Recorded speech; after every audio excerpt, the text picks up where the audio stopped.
Voy a empezar un poquito porque la charla iba un poquillo de cómo conseguir una mejora en la seguridad jurídica en nuestras redes, en nuestras transacciones de blockchain. La seguridad jurídica, la mejor forma, la forma más rápida es con una adecuación normativa a la parte legal. Me hace también un poquito de gracia cuando la gente habla, no, es que las leyes van muy por detrás, porque es que la tecnología va por delante. La ley de firma electrónica es de 2003, es la ley 59 de 2003, que hace ya, estamos hablando de 15 años, habla ya de las políticas de firma, habla de PKI, de sistemas de clave privada, clave pública, habla del no repudio, habla de la identidad fuerte, habla de las huellas digitales, es decir, la ley no va por detrás de la tecnología. En este caso, la ley en el 2003 había muy poca gente hablando de esto y mucho menos gente haciendo sistemas de verdad en producción que utilizasen esas tecnologías. Hace bien poquito, hace apenas 2 años, pero digamos, la aplicación está todavía, digamos, lanzándose, se aprueba un reglamento a nivel europeo, que es el reglamento eIDAS, para la seguridad de las transacciones electrónicas. Este reglamento es válido en todo el espacio europeo y tiene carácter de ley sin necesidad de transposición. No sé si lo conocéis, pero los reglamentos, digamos, tienen rango de ley en todos los Estados miembros, no es como las directivas que tienen luego que transponerse como una ley.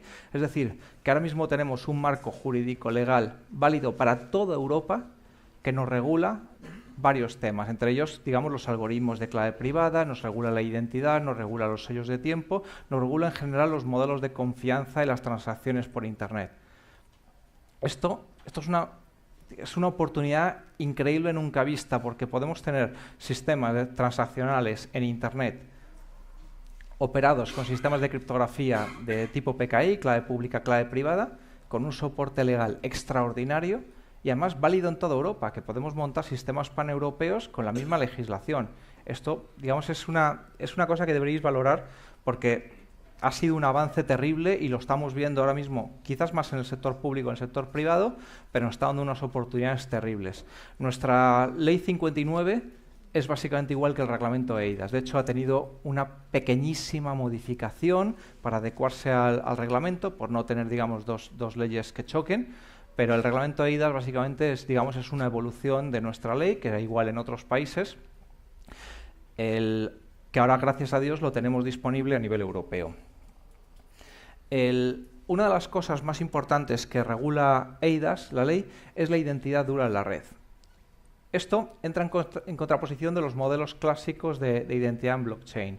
Bloque de IBM con Carrefour para cadena de frío. Estupendo. Cada uno monta una red. No sé, creo que está con Hyperledger de IBM, evidentemente, y montamos un tema de identidad autosoberana para cadena de frío. Guay. Yo me fío del transportista, el transportista se fía del carnicero, el carnicero se fía del ganadero, el ganadero se fía del distribuidor y a su vez el de las tiendas de Prica. Guay. Mañana se muere un tío por intoxicación alimentaria. Todo ese modelo de identidad, delante de un juez, me va a tocar presentar una batería de pruebas terrible, por mucho blockchain que haya, me da igual. Ahora, en un modelo basado en reglamento eIDAS no me toca montar ninguna batería de pruebas, porque una de las cosas maravillosas, ahora lo veremos, del reglamento eIDAS es que los modelos de identidad son fuertes, es decir, si una autoridad ahora veremos cómo están montados los modelos de autoridad, dice que yo soy Tomás y no hay más que hablar. Y delante de un juez, en todo caso, tendré que presentar pruebas en contrario, para decir yo no fui. Porque por defecto fui yo, mientras que en un modelo que se salga de nuestro ordenamiento jurídico es al revés, yo tengo que demostrar que es. Con lo cual, los modelos de identidad autosoberana, que funcionan relativamente bien cuando todo va bien, el momento que se tuercen y tenemos que responder ante alguien que está fuera de nuestra red de confianza, fuera de esta red que, digamos, organiza los quórums, las mayorías en las que deciden quién es quién y qué sabe hacer, pues digamos, prácticamente desaparecen. Cuéntale tú a un juez, cuéntale tú a la policía, cuéntale tú a los de la UNIF, los de la agencia tributaria. No, es que mire, dentro de mi red yo soy el que, y el termómetro, mira, en la cadena de frío. ¿Cómo funcionan los modelos de autoridad según nuestra legislación actual?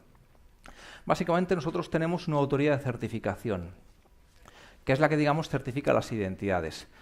Por irnos un poquito atrás, para cualquier red, tanto firma electrónica como blockchain, se basa en un modelo de clave privada a clave pública. Hay una que están ligadas, digamos, A nivel bajo es un cifrado, todo lo que cifro con la clave privada se puede descifrar con la pública, lo que cifro con la pública se puede descifrar con la privada. Esto nos da, digamos, el modelo de identidad. Dado que yo solo tengo la privada, o sea, solo yo tengo mi clave privada, no la tiene absolutamente nadie más, cualquier operación hecha con mi clave privada, que se puede comprobar perfectamente comprobándolo contra la pública, que como es pública, pues no hay problema, pues está hecha por mí porque solo yo tengo esa clave. Ese es el concepto de una firma. Si yo hago una operación de cifrado sobre un documento con la clave privada, como solo yo lo he podido hacer, es el equivalente a la firma en una simplificación muy básica. De tal forma que los modelos en autoridades consisten en: yo genero un par de claves, y esto es importante. La autoridad de certificación no me da las claves. No es que yo vaya a Fábrica Moneda y Timbre, alguno habrá ido a sacarse un certificado y le dicen, tome, esta es su clave privada y esta es su clave pública. No. La clave privada la genero yo. Evidentemente, de cara al ciudadano, esto está escondido en unos sistemas de usuario, pues no vas a explicarle al ciudadano que es una clave privada, que es una clave pública. Yo genero el par de claves y le digo a la CEA que quiero obtener un certificado que ligue mi clave pública a mi identidad. Pero cuidado, la privada la genero yo y la privada jamás sale de mi custodia. La autoridad de certificación, la CEA, me dice, estupendo, acuda usted a un registro, que es la autoridad de registro, donde alguien va a verificar su identidad. Entonces yo le digo a esta es mi clave privada, perdón, mi clave pública. Vale, vete al registro con este numerito. No sé si de verdad alguien ha hecho el ejercicio, pero pasa igual con el DNI, por ejemplo. DNI, yo tengo que ir a demostrar mi identidad, ya sea con un DNI anterior, o con la partida de nacimiento, no sé exactamente qué te piden cuando es tu primer DNI, la verdad es que ni me acuerdo. Voy a la autoridad de registro y le digo, mira, quiero asociar mi clave pública con mi identidad. Y entonces en el registro me piden el DNI, etcétera. Aquí hay un registrador, que normalmente es un señor colegiado, quiere decir que tiene cierta capacidad de revisar un DNI para ver si de verdad y comprobar que la foto coincide con el tío que está en la ventanilla pidiendo la identidad. Otra cosa es que, bueno. Y no, porque las falsificaciones de documentos, esto es un señor que está en ventanilla, me refiero, y está con mil cosas, que tiene sus agujeros, evidentemente. Y entonces, digamos que la autoridad de registro dice, vale, yo compruebo que su clave pública y usted coincide con el documento de identidad, con lo cual le hago la asociación. Le dice a la autoridad de registro, perdón, a la autoridad de certificación, le dice, sí, esta clave pública es de este tío porque lo he registrado, lo he verificado yo. Y este me da un certificado. Un certificado no contiene jamás la clave privada, es muy importante. La clave privada jamás sale de la custodia del ciudadano. Entonces me da un certificado que contiene mi clave pública con una serie de datos. Si es un certificado normal de Fábrica Moneda y Timbre o del DNI electrónico, contiene mi nombre de DNI, perdón, mi número de DNI, mi número, o sea, mi nombre, apellidos, correo electrónico, no sé si tiene alguna cosa más. Y esos datos ya quedan ligados íntimamente a mi clave pública, con lo cual cualquier operación hecha con mi clave privada va ligado a mi identidad. Y todo este modelo está respaldado legalmente. O sea, esto no es, como digo, la identidad autosoberana. Es decir, que si yo hago una transacción en Internet utilizando mi clave privada, legalmente está reconocida mi identidad. Y es muy difícil echarla abajo. No, ya digo, todo el modelo, porque esto, la autoridad de registro, la autoridad de certificación, han obtenido una licencia gubernamental, han sido auditados en su seguridad, en sus procedimientos, etcétera. Además, es una auditoría que pasan todos los años y bastante seria.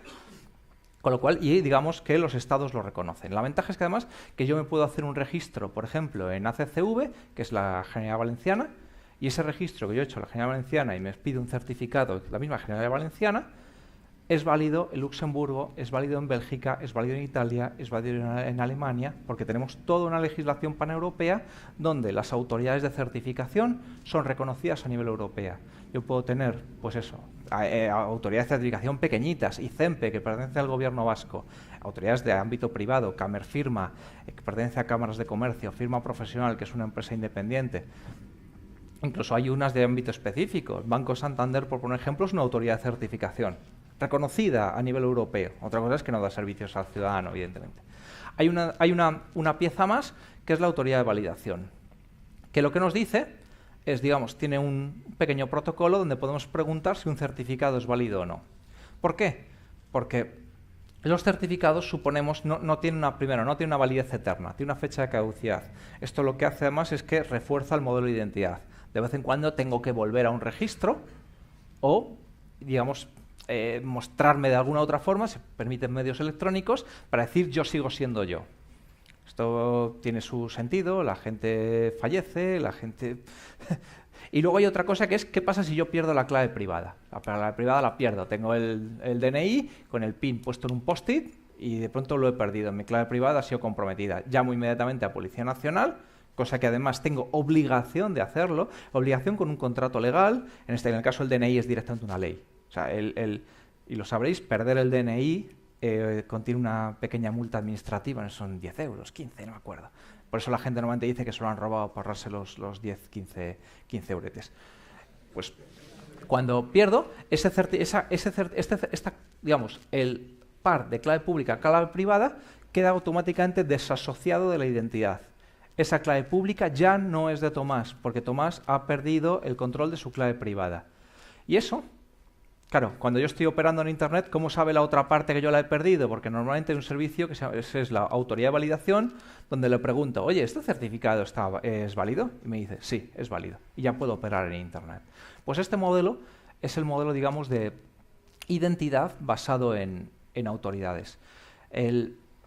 Tiene, a mi juicio, unas ventajas bastante interesantes. Lo primero, la identidad es válida a nivel europeo, a nivel legislativo. Digo, no es un tema que yo me ponga de acuerdo en toda mi red de negocio. Volviendo al tema, pues el ganadero, el carnicero, el transportista, nos ponemos de acuerdo, vale, bien, pero es que hay ámbitos de negocio en los que no puedo poner a todo el mundo de acuerdo. Entre otras cosas, los jueces, porque todos los negocios están sujetos a un marco legal, con lo cual no tengo por qué hacer que la autoridad judicial acepte mi marco de negocio, mis reglas de confianza. Es al revés. Yo tengo, en este caso, la oportunidad de aprovechar las reglas de negocio de las autoridades. En este caso, pues una autoridad judicial, autoridad policial, autoridad tributaria, que voy a tener que responder ante ellas sí o sí. La segunda, el reconocimiento inmediato. Esto es importante porque si yo voy a una autoridad de certificación y digo, yo soy Tomás, en el momento que opere en cualquier red electrónica que soporte un modelo de autoridades, la identidad es reconocida inmediatamente. Oye, mira, ¿no? Oye, ¿quién le ha dado la identidad? Fábrica de timbre. ¿Fábrica de timbre está reconocido a nivel europeo? Sí. Hay una lista que publica la Unión Europea con qué autoridades de certificación están soportadas, están auditadas. Y dice, sí, venga, lo soporto. Pues ya este tío ya está operando en la red. De hecho, los modelos de identidad en el sector público funcionan así. Tú entras en un sistema que se llama clave, que es el sistema de autenticación, cogen tu número de DNI y se lo devuelven al organismo. Ese tío es ese tío y no hay otra cosa. Luego ya tú tienes que comprobar, además, que vale, yo soy el tío que dice ser Tomás es Tomás. Otra cosa, además, yo ya como negocio tengo que comprobar si Tomás es parte de mi negocio. Eso es un tema de regla de negocio. ¿Qué ocurre en la identidad autosoberana? La identidad autosoberana tiene un problema serio con el reconocimiento de las identidades por consenso. Pongamos el ejemplo tonto de la cadena de frío. Simplifiquémoslo a 4 partes. Tengo el ganadero, el carnicero, el transportista y el distribuidor. Pongamos que es Prica. Prica Carrefour, para los que sois más jóvenes. Vale, pongamos que yo soy transportista y estoy usando Internet de las Cosas para registrar en una cadena de bloques la lectura de los termómetros, que es lo lógico en este modelo de... Vale, he adquirido un camión frigorífico nuevo, quiero registrarlo en la red. Es un tío que tiene una identidad y tengo que registrarlo. Vale, entonces, dentro de la red, pongamos que es Alastria, se hace un modelo de consenso. Hey, este camión es del transportista y tiene un termómetro, ¿lo aceptamos? Sí, no. ¿Qué criterio tiene el ganadero, el señor que tiene las vacas, para decir que ese termómetro es de verdad el transportista y además mide bien la temperatura? ¿En base a qué? O sea, ¿en base a qué tiene...? ¿Y por qué? Pero igual que digo el ganadero, porque el ganadero es el que, en el modelo que he montado tontísimo de 4 actores, es el que ni siquiera ve al transportista, porque el ganadero ve al carnicero. Tú ve al carnicero y dices que soy yo el que contrato al transportista. Pero, me refiero, no tiene criterio. En un modelo basado en autoridades, ¿qué pasa? Que ese termómetro les pediría la identidad el Instituto Nacional de Metrología. Y, casualmente, el Instituto Nacional de Metrología es una entidad de la que yo me fío para saber si un termómetro mide bien o mal. De hecho, me fío cada vez que echo gasolina y cuando pago 1 litro, lo que me llega es 1 litro de gasolina. De hecho, me fío de metrología para muchísimas cosas. Pues me fío igualmente de esto. ¿Cómo sé yo que que además es del transportista, porque además ese certificado se le emite, los certificados pueden ir encadenados al transportista, con lo cual yo sé que cuando se introduce un termómetro nuevo en mi red de blockchain para controlar la cadena de frío, es del transportista seguro, porque está asociado a su NIF, y además lo ha certificado que mide bien el Instituto Nacional de Meteorología. Como hemos dicho, además, los certificados tienen una fecha de caducidad. Con lo cual, además, Instituto Nacional de Meteorología voy a decir, yo es que esto lo tengo que revisar cada 2 años, con lo cual te emito la certificación a 2 años. Y no es un papelito como vemos en las gasolineras o en los ascensores, ¿no?, que pone una chapa ahí de la empresa certificadora. En este caso estamos hablando de una identidad electrónica que nos va a permitir operar. Otra cosa interesante es que aquí, como hemos dicho, la identidad va ligada a las claves, al par de claves. Pero mi identidad no es la clave, mi identidad soy yo. De tal forma que si yo pierdo el DNI, voy a Policía Nacional y me dan otro. Y yo sigo siendo yo, solo que con otra clave. O sea, cuando pierdo el DNI, la clave privada está dentro, no hay copia en ningún lado y me dan otra clave. Y yo sigo siendo yo, solo que opero con una clave distinta. En la mayoría de las redes de blockchain, la clave privada acostumbra a ser un título único al portador. Si yo pierdo, digamos, mi clave de Bitcoin, acabo de perder todos mis activos, porque los activos, las transacciones van ligadas a la clave y no a la persona. Eso es un tema que esto soluciona perfectamente. Vuelvo a una entidad con un modelo basado en autoridades, vuelvo al registro, he perdido la clave, mire, pues me revoca la anterior y me dan una nueva. Y yo entro a operar en la red exactamente igual, porque la red tiene las reglas de negocio asociadas probablemente a mi número de DNI, no exactamente al valor de mi clave pública. Con lo cual lo hace muchísimo, muchísimo más cómodo. Y por último, lo que hemos dicho, ¿qué pasa con las validaciones, digamos la revocación de los certificados? Yo soy el transportista y de pronto encuentro que me han robado, o que encuentro que las claves de mis termómetros han sido comprometidas, por la razón que sea, porque tengo poco cuidado, porque las tenía por igual con el post-it puesto con el PIN, y me las han comprometido. En un modelo basado en autoridades, inmediatamente llamo a la autoridad de la autoridad de certificación del fondo y le digo, la he perdido. E inmediatamente, a partir de ese momento, el servidor de la autoridad de validación empieza a decir que mi certificado está malo. En una red tradicional de blockchain no hay un procedimiento definido para esto. Evidentemente, las redes lo tienen. En Ethereum, en Hyperledger lo hay, pero son modelos más a medida que depende mucho de redes, con lo cual a mi juicio lo complica un poquillo. La parte más importante de todo esto es el no repudio. Esta es la canción de Bart Simpson de Yo no he sido, que no sé si alguien se acuerda de este episodio. El no repudio es el negar que haber hecho una transacción. Es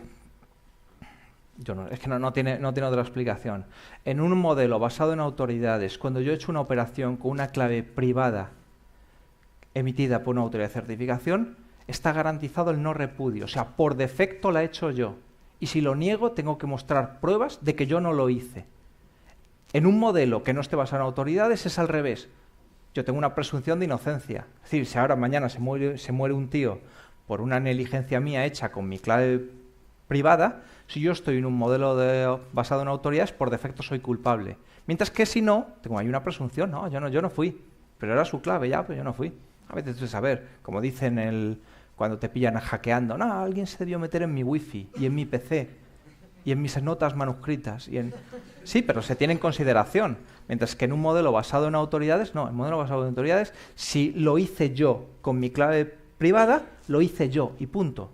Y punto, siempre me refiero, siempre puedes plantear una batería de pruebas en contra, pero tengo que plantear la batería de pruebas en contra, por defecto es válida.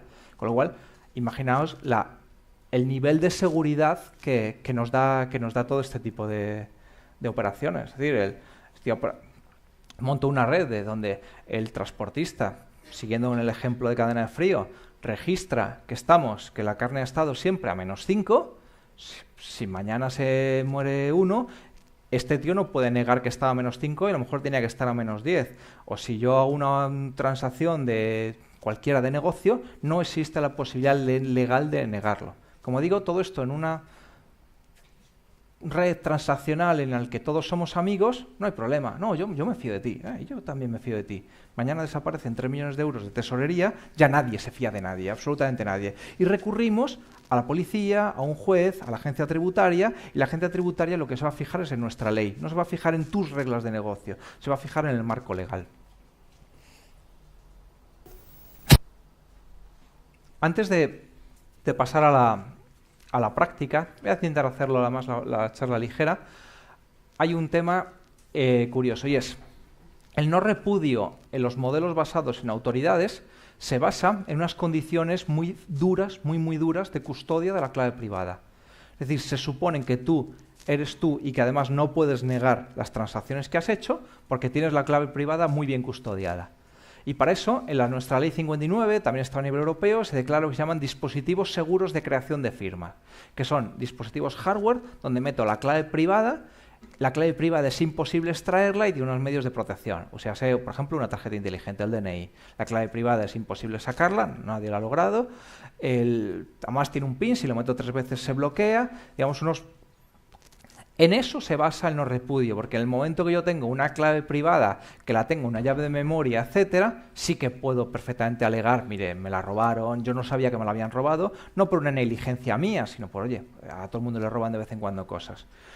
En el reglamento eIDAS se introduce una novedad muy significativa, que es lo que llaman dispositivos cualificados de creación de firmas. Estos dispositivos cualificados de creación de firmas quiere decir que yo le digo a alguien que me custodie mi clave privada. Es bastante interesante. Es decir, yo no asumo la responsabilidad de la custodia, porque es una responsabilidad muy grande y técnicamente me lía un montón. De verdad, no sé si alguien ha intentado hacer transacciones con DNI, es un rollo. Se me ha bloqueado, el PIN no me acuerdo, que el lector no me va, el driver es del año PUN, uso Linux, que ya entonces ni lo intento. Pues para simplificar esto, digamos, conseguimos un custodio de las claves. Yo le digo a alguien que me custodie las claves. Oye, custódiame las claves y, cuidado, cuando la necesito usar, no es que me la dé, es que le digo a él que me haga la transacción en mi nombre.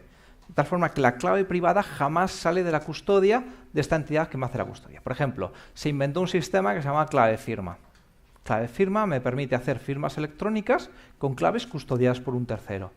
Eso se puede solicitar en la web del Ministerio de Política Territorial y Función Pública, te das de alta y a partir de entonces Cuerpo Nacional de Policía genera una clave privada que es tuya, ellos están auditados para que, digamos, esté controlado el que ellos no pueden usarla en tu nombre sin tu permiso, pero a partir de ahí tú puedes hacer operaciones de clave privada con una clave que está custodiada en Cuerpo Nacional de Policía, en el Escorial, en el CPD que tienen, con una altísima seguridad, de tal forma que yo no, pues es digamos un problema menos que preocuparme, dónde la guardo, me la han robado, etcétera. Para ello, para simplificar el uso de los sistemas de firma cualificada que se llaman, en donde las claves me las guarda un tercero, creamos hace unos años un software que se llama FIRE, que no me acuerdo qué significa. Firma, ni idea, la E debe ser de electrónico. Es que en su primera versión la llamamos DNI en la nube y el Cuerpo Nacional de Policía nos llamó la atención, tuvimos que quitarle el nombre. El FIRE no es más que un API que nos facilita muchísimo la operación entre el tío que nos custodia las claves, que nos da un API bastante triste, y las aplicaciones, nos facilita un poquito. Y sobre todo, además, nos permite enganchar distintos proveedores de custodia de claves. Actualmente FIRE soporta el Cuerpo Nacional de Policía, que proporciona el servicio a través de la Gerencia Informática de la Seguridad Social, y la Fábrica Nacional de Moneda y Timbre. Desgraciadamente, ninguno de estos sistemas actualmente es para uso por empresas. Los certificados que custodia el Cuerpo Nacional de Policía son de ciudadanos para uso por administraciones públicas y los que hace la Fábrica Nacional de Moneda y Timbre son para empleado público. Hay otras autoridades de certificación que están actualmente desarrollando plugins, porque FIRE tiene un sistema de conectores para soportar distintos backends. Lo que pasa es que en este punto, como todavía no se ha publicado, no voy a adelantar, pero en breve tendremos pues, unos cuantos. Entonces, digamos que el FIRE como tal es un software bastante... Ese es el API, no es ni el software que nos va a hacer la custodia ni el software que nos va a hacer las operaciones.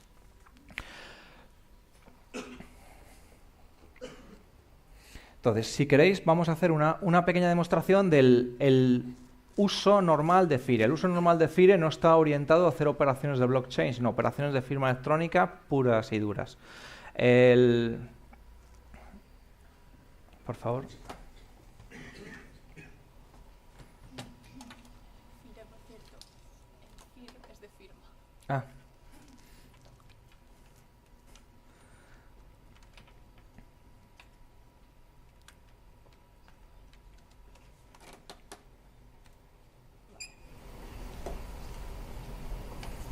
Vale, para hacer la demostración visual vamos a firmar un PDF, ¿vale?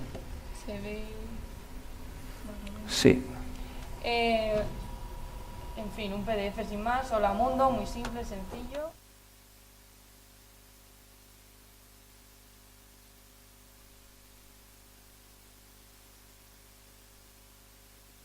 A contactar con el prestador de servicios de certificación para firmar nuestro PDF. Como ha dicho Tomás, el usuario va a introducir su DNI, que en este caso va a ser 001, porque fue el primero que tuvo un DNI, fíjate tú. Y contactamos con el prestador, nos dice que este señor, que se llama Juan Ejemplo Español, tiene este certificado X509 con el que puede, que también tiene la clave pública con el que puede operar. Entonces vamos a firmar el documento holamundo.pdf con dicho certificado. Vale, aquí tenemos distintas opciones que podemos elegir. Primero está la operación de firma. Tenemos para elegir entre firma, cofirma y contrafirma. Voy a explicar un poco. La que vamos a hacer es firma, porque el documento, o sea, lo vamos a firmar porque después cuando se firme nos permite visualizar la firma, quién lo ha firmado, con qué certificado, etcétera. Entonces, vamos a realizar la operación de firma, cofirma. Si quisiésemos cofirmar, por ejemplo, si Juan Ejemplo Español tiene un socio que se llama Jaime Ejemplo Español, que quiere firmar también el PDF, realizaría una operación de cofirma, lo firmarían los dos. Y luego, contrafirma, si Juan Ejemplo Español quisiese mandar este PDF a su jefe americano, que se llama Michael American Example, Michael haría una operación de contrafirma que no solo firmaría datos del PDF, sino que firmaría también cualquier firma que estuviese en ese PDF, es decir, validaría que hay Juan Ejemplo también y que esa es su firma y que su socio Jaime Ejemplo también es Jaime Ejemplo. Entonces, para este ejemplo, firma, porque no tenemos a nadie más que haya firmado el documento. El formato de firma, tenemos aquí varios formatos, pero para explicaroslo son distintos casos, pero en fin, os voy a explicar lo que es el formato ADES, que no es más que un formato de firma compatible o sea, que cumple los requisitos del reglamento EIDAS del que ya hemos hablado, que tiene que cumplir, estas firmas tienen que cumplir que el firmante tiene que estar vinculado a su certificado de forma unívoca, o sea, solo él es propietario de ese certificado, que además se puede identificar al firmante con su DNI, como hemos visto, el 0001, que además el firmante controla la clave privada, que en este caso la controla un tercero, pero él es consciente de este control, y además que si los documentos, el documento firmado se modifica, la firma tiene que ser capaz de detectarlo y automáticamente queda invalidada. Ahora, CADES es la variante para datos firmados con CMS, que no es más que la sintaxis criptográfica de mensajes. En fin, se usa para firmar emails y documentos grandes. PADES se utiliza para firmar PDFs, que es el que vamos a usar ahora porque queremos firmar un PDF.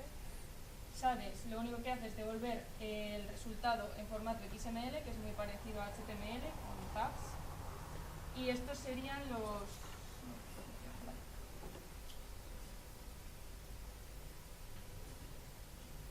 Y estos serían los... ¿Se me oye? Sí. Y estos serían los formatos compatibles con EIDAS. Luego, para hacer operaciones ECDSA necesitaríamos el formato PKCS1, que es el más básico de firma, que no contiene ningún tipo de metadato ni nada por el estilo.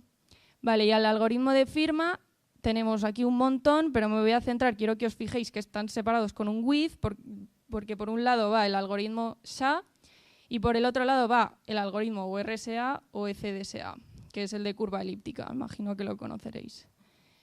SHA no es más que una función hash, que no sé si estudiáis informática, pero una función hash básicamente lo que hace es que tú le metes un conjunto de datos, sean los que sean, puede ser un texto, lo que sea, en fin, y devuelve un valor único con una longitud, que en este caso es el numerito que viene al lado, menos en SHA-1, que creo que eran 160 bits, en fin.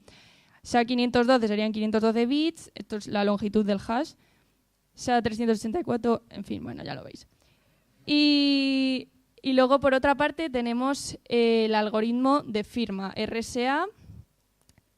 También espero que lo conozcáis, es súper seguro, se basa en la factorización de números primos, porque claro, os puede parecer muy fácil factorizar el 12, que es 2 por 2 por 3, pero prueba a hacerlo con un número mucho más grande que ni siquiera sabes si es primo.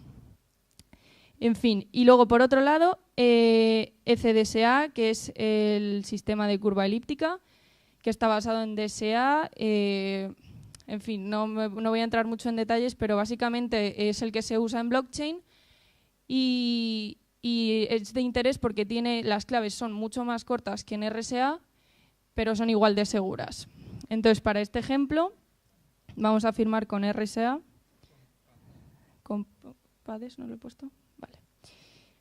Operación de firma, PADES, porque vamos a firmar un documento SHA-516 with RSA. Vale, aquí vamos a contactar con el prestador de certificación a través de clave. Ahora mismo los datos que le llegan a este prestador son que el usuario Juan Ejemplo Español con DNI 001 va a firmar el PDF Hola Mundo con el certificado que hemos visto antes, formato PADES, algoritmo RSA, etcétera. Introducimos aquí la contraseña. Tiene sus medios. En este caso, por ejemplo, esto es una simulación porque es la parte de pruebas. Sería simulando a la Gerencia de Informática y la Seguridad Social, donde lo único que te pide es un código OTP que te llega con un mensajito al móvil. Si entras en Fábrica Unidad y Timbre, te va a pedir aquí usuario, contraseña y el código que te firma el móvil. Cada prestador establece sus medidas de seguridad y en todos los casos han pasado una auditoría de un auditor externo que ha considerado que es un medio seguro y suficiente para autenticarnos, para autorizar el uso de nuestras claves. Vale, entonces la Gerencia Informática de la Seguridad Social va a firmar el PDF internamente con la clave privada de Juan Ejemplo, sin que esta clave salga, porque consideramos que Juan Ejemplo es lo suficientemente despistado como para no ser capaz de custodiar su propia clave privada. Continuamos, ¿vale? Y aquí vamos a ver el PDF.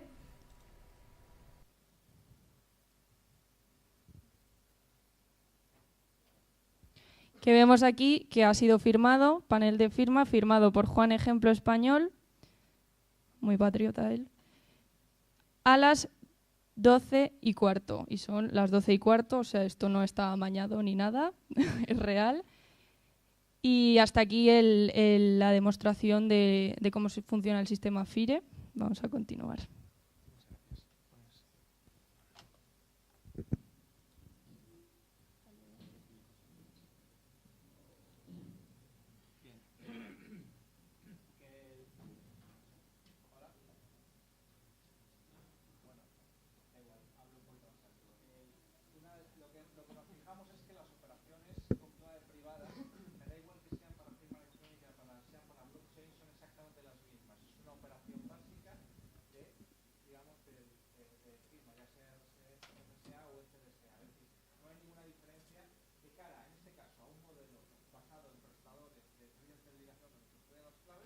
él no sabe lo que estoy pidiendo de uso de la clave. Él me ha hecho una operación muy básica.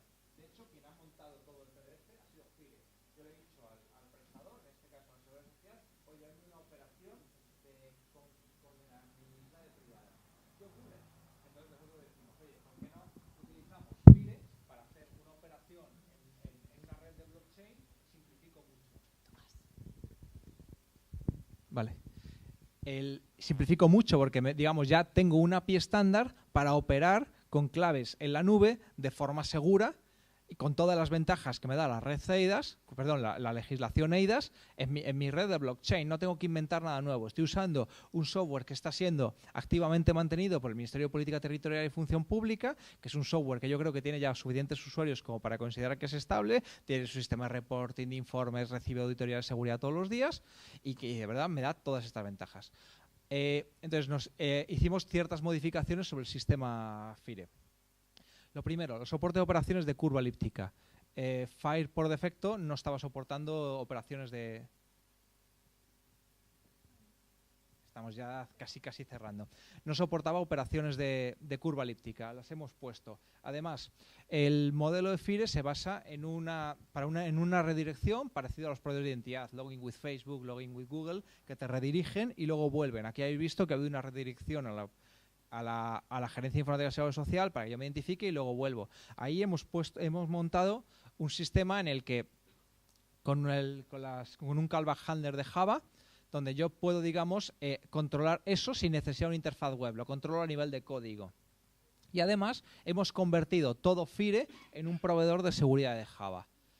No sé si alguien ha trabajado con seguridad en Java, lo llaman los providers de seguridad, que son capaces de hacer distintas operaciones. Con lo cual nosotros hemos convertido todo el sistema FIRE, que tenía un API pues a medida, hecho prácticamente para aplicaciones web, en un proveedor. Con lo cual, si yo tengo una aplicación que use un proveedor Java para hacer una operación en blockchain, sin hacer ningún cambio, absolutamente ningún cambio, me funciona. De hecho, podemos ahora mismo enganchar Fire como monedero de Ethereum en Android directamente, solo que diciéndole donde en los monederos normales de Ethereum le dicen usa el proveedor, normalmente están ligados al proveedor de Bouncy Castle con un key store que le digo yo que está en un ficherito, yo le digo pásame a usar mi proveedor, que en este caso, no me acuerdo qué nombre le hemos puesto, donde le digo además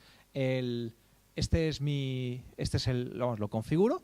El momento que yo de la interfaz Key Store leo los certificados, va a contactar con este caso, por ejemplo, a la Seguridad Social, le va a decir qué certificados tengo. Cuando le digo decir exactamente, no tengo que hacer ningún cambio para utilizar las aplicaciones que ya tenemos, los monederos hechos en Java para utilizar Fire.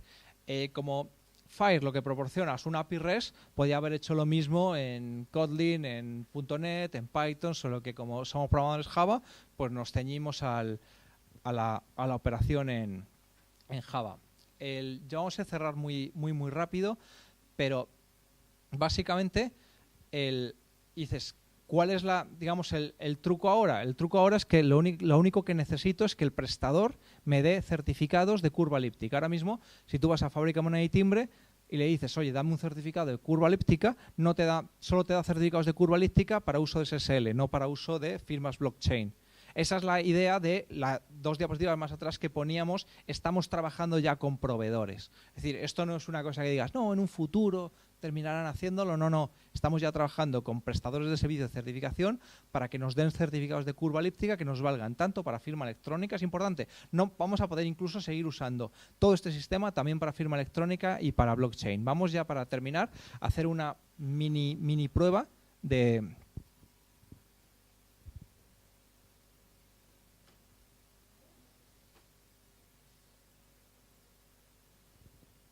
No os vayáis, hombre, si ya está acabando. Vale, pues tenemos aquí... ¿Se ve bien? Tenemos aquí el código de Java que no nos interesa.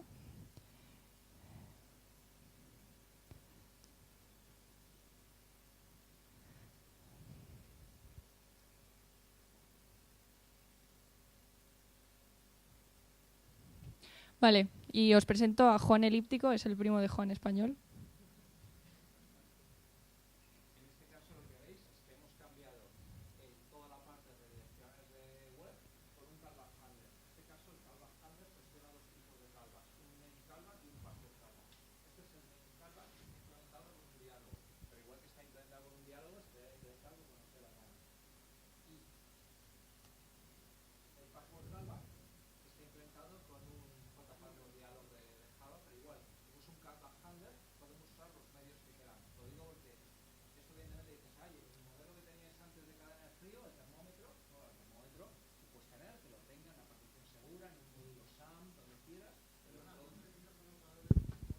Sí, se me olvidaba del streaming.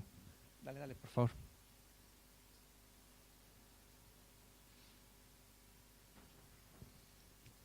Donde edite datos firmados correctamente, esta es la operación de monedero blockchain. Esta es la operación ECDSA directamente de los datos. Los datos, si los habéis visto por ahí, era un lorem ipsum grande.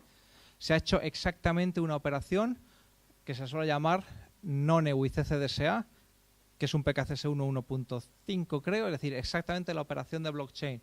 Y estamos usando en este caso un proveedor que no sabe para qué estamos usando. De hecho, estamos usando un proveedor de servicios de certificación que se creó originalmente para firma electrónica, pero que nos va a permitir aprovechar todas las ventajas legales que hemos visto antes en una red de blockchain, sin ningún cambio en nuestra red de blockchain, y lo mejor de todo es que usando un software bastante estándar y bastante bien puesto.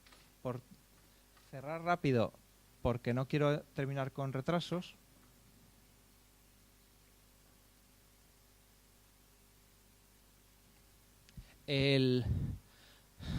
Hemos hecho modificaciones severas sobre FAIR. No lo hemos hecho sobre la rama principal porque el Ministerio de Política Territorial no nos ha dejado meter mano al producto. Entonces hemos creado hay modificaciones importantes. Sobre todo, a mi juicio, hay importantes mejoras de la calidad del sistema. FAIR es un producto que se ha ido ensuciando desde que no estoy yo en él. y ahora el código, digamos, en la gestión de errores es malísima. Cuando falla te dice no funciona, y no funciona ¿por qué? Ahora pues dice no funciona, te falta tal variable en un fichero de propiedades, no consigo conectar, el certificado SSL es malo, y se ha mejorado bastante la calidad del código. Lo hemos portado a Java 8 y hemos añadido todas las funcionalidades que necesitamos.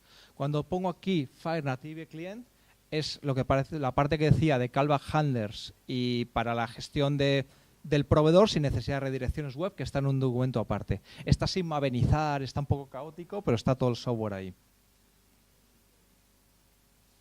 Y ya, para resumir muy rápido, que de verdad las redes de negocio lo que no quieren es la indefinición. Los modelos de identidad autosoberana, primero, no nos dan capacidad de no repudio a nivel jurídico, la identidad es floja, tienen problemas serios de acreditación de esas identidades y esa autoría de las transacciones fuera, y que en el fondo acudiendo a prestadores de servicios de certificación que están ahí para dar soporte a empresas, que no, yo hablo mucho de fábrica y timbre, que a lo mejor mucha gente lo ve como muy del sector público, pero tenemos firma, tenemos firma profesional, tenemos asociaciones profesionales que dan certificados de atributos, el Consejo General de la Abogacía da certificados a los abogados, con lo cual ese hombre puede actuar en una red de blockchain como abogado. Tenemos que el Colegio Oficial de Registradores da certificado de registrador, con lo cual si necesitamos que alguien opere en nuestra red de blockchain como registrador, no hace falta hacer una votación, ese tío sabe registrar, no, nos lo dice el colegio. Entonces, y todo esto, digamos, de forma completamente integrada con blockchain, completamente coherente, no es un acoplamiento mal hecho. Y estamos, digamos, pervirtiendo un poquito la funcionalidad de los prestadores a nuestro sentido, pero los prestadores están ya viendo estas ventajas y estamos ya trabajando con ellos para dar servicios. Yo aquí no vendo nada, es mucha gente me pregunta, tú te vas a decir, el software es gratuito, yo no trabajo en una entidad de prestación, todo el software está en GitHub. Cualquier cosilla, de todas formas, si necesitáis ayuda, oye, mira, quiero montar algo, quiero un piloto, pues nos llamáis. Tenéis los datos de Raquel, que es la que ha montado las demostraciones y la que ha ayudado con las modificaciones de FAIR. Yo hice la versión original de FAIR cuando estaba limpio y funcionaba bien. Y que muchísimas gracias a todos y de nuevo, gracias.